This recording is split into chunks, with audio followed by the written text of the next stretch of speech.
Une couleur rouge pour le côté sportif et racé. Un bicylindre en V qui rappelle certaines productions italiennes. Une route 19. Un trail transalpin. Ah bah non, c'est une Suzuki. On peut se demander, c'est quoi ce modèle? Vendu en 2004, la Suzuki V-Strom était un modèle routier, un trail routier, développé par le constructeur japonais Suzuki pour concurrencer la Honda Transalp, la F650 GS de chez BMW et dans une moindre mesure la Yamaha TDM 900.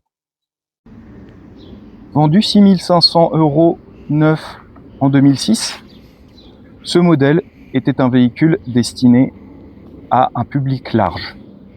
Cette moto était également disponible en version A2, bridable en 34 chevaux, comme la réglementation française l'exigeait à l'époque.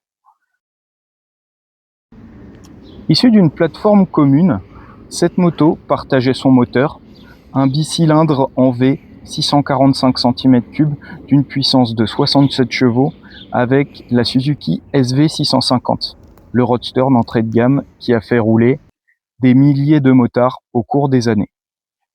Malgré une puissance qui peut paraître aujourd'hui un peu faible comparée par exemple à une Hornet 750 ou à une MT-07, ce moteur n'en reste pas moins coupleux, rageur et très joueur dans les tours. Cette moto, plus typée routière et polyvalente que la SV, est plus adaptée pour les longs trajets autoroutiers ou sur les routes de nationales. C'est une moto avec un châssis très joueur, avec une bonne partie cycle, avec un bon moteur, ce qui va faire qu'elle va être très agréable sur les petites routes sinueuses où on va pouvoir se permettre de s'amuser avec cette moto et on va se rendre compte que le châssis est très efficace et que la moto se montre même un brin sportive. Voilà, avec un moteur très nerveux, très vivant, qui permet de s'amuser en toutes circonstances. La conduite sport se montre plus typée sortie de jambes de supermotard, plutôt que posée de genoux de MotoGP.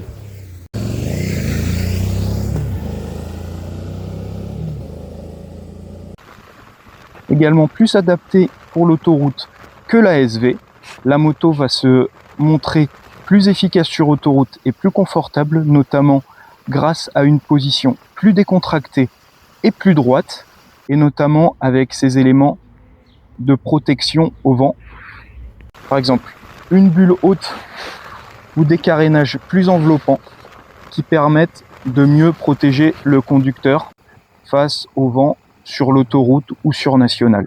On va cependant toujours avoir des parties qui sont soumises au vent, notamment les bras, les épaules, qui sont pas très bien protégées avec la bulle qui s'arrête ici, et également les jambes qui vont être exposées au vent sur la route. Au niveau des équipements du tableau de bord, nous avons un tableau de bord complet avec à gauche un compteur de vitesse, à droite un compte-tours.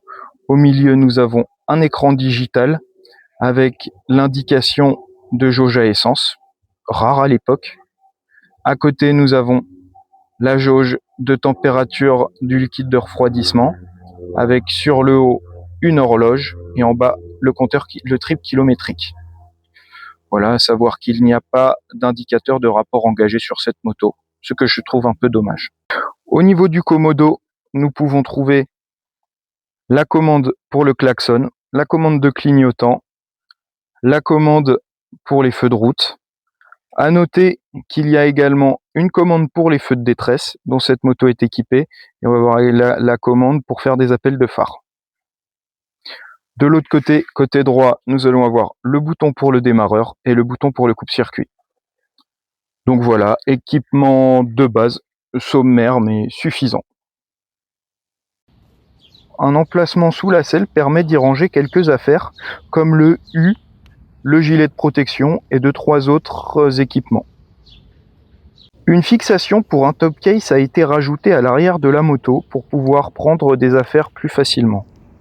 Celui-ci a été retiré pour ce tournage pour des raisons évidentes d'esthétique.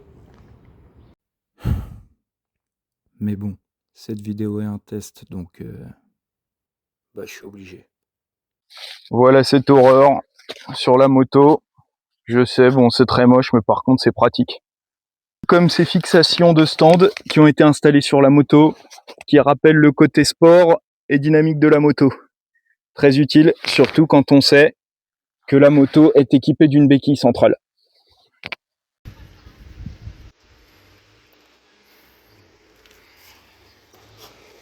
Ça a quand même plus de gueule que sur une GSX-R.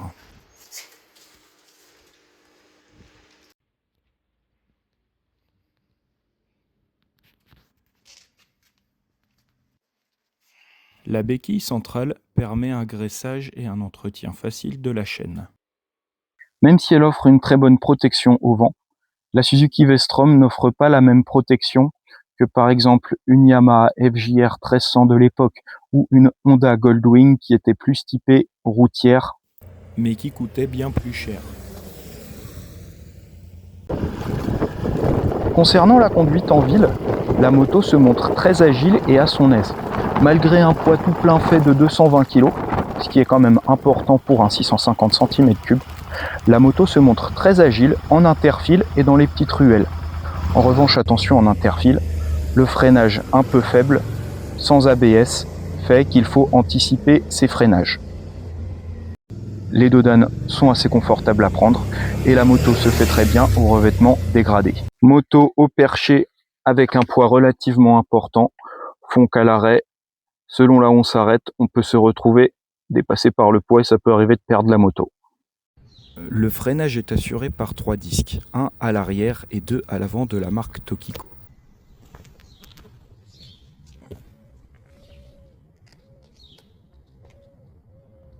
Moto de 2006 oblige, l'éclairage est assuré par un éclairage halogène complet. C'est un des défauts du véhicule. L'éclairage montre vite ses limites de nuit. L'installation de projecteurs LED supplémentaires peut être une bonne option. La moto ne dispose d'aucune aide à la conduite, pas de traction control, pas de mode moteur et pas d'ABS. Cependant, avec 68 chevaux, ces équipements se révéleraient superflus. Elle est à la conduite, sécurisante et rassurante. Même si, lors des freinages d'urgence, un ABS serait le bienvenu. Le V2 est efficace et se montre capable de très bonnes reprises.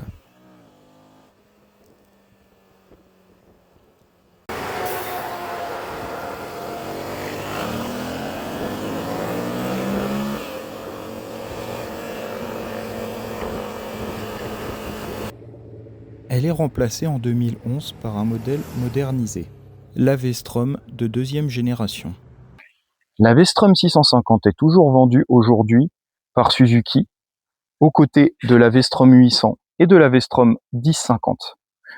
La 650 reste globalement la même moto que celle-ci, à savoir qu'il y a 2-3 équipements supplémentaires comme un écran digital, voilà, et 2-3 autres équipements.